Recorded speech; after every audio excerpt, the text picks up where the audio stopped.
Black Talk Radio News Brief is brought to you today by Daily Web Deals, a daily feature on the front page of BlackTalkRadioNetwork.com. Imagine getting anything you want from others, where everyone wins. Imagine having the power to persuade anyone to your way of thinking. Learn how to be an expert persuader in 20 days or less. See the Daily Web Deals section for more information or visit dailywebdeals.blogspot.com. In today's news brief, the Pittsburg Tribune Review is reporting that Allegheny County Councilman William Russell Robinson said on Wednesday that he wants to meet with the county's president judge to discuss whether racial inequity needs to be addressed in the court system, a day after a judge claimed whites get better deals from prosecutors. Common Pleas Judge Joseph K. Williams, who is black, rejected a plea deal to allow a white defendant, Jeffrey McGowan, 24, of Franklin Park,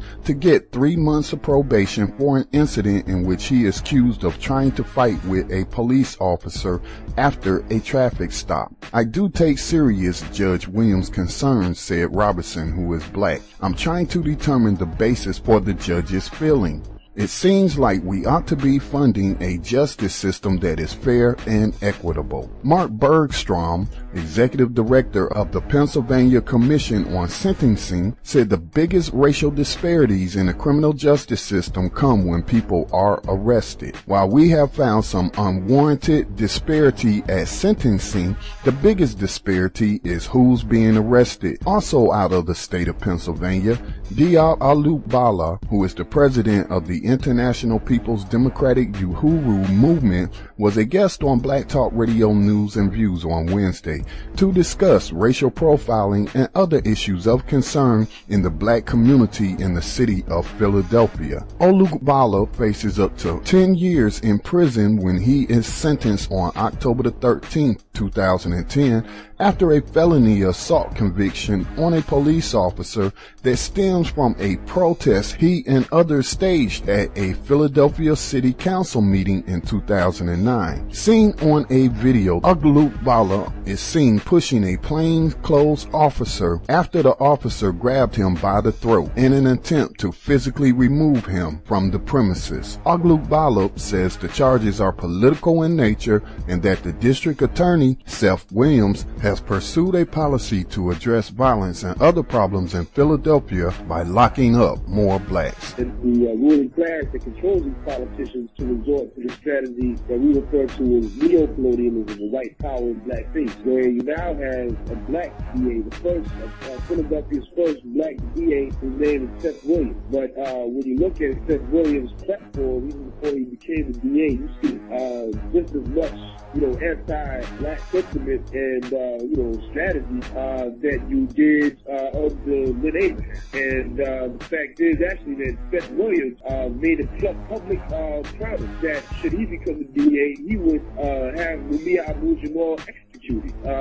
Seth Williams promised that he said that publicly. He said that publicly, and he was even asked in a radio interview on WURD if that statement was in fact one that he made, and he refused to deny making the statement, but